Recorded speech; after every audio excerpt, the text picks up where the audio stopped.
Kerajaan tidak lagi mengapungkan isu komunis ini sebagai isu memudaratkan, menghancurkan dan mengancam negara.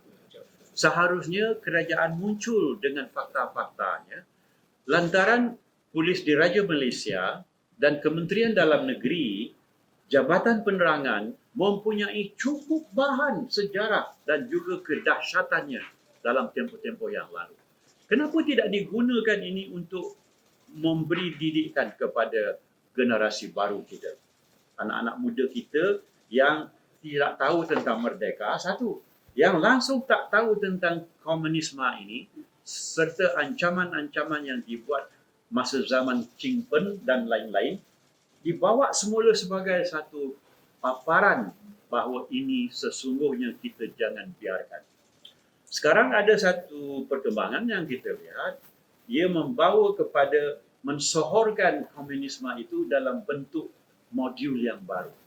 Bagaimana majunya negara China, bagaimana saintifiknya mereka dan bagaimana ekonomi mereka muncul dan meningkat.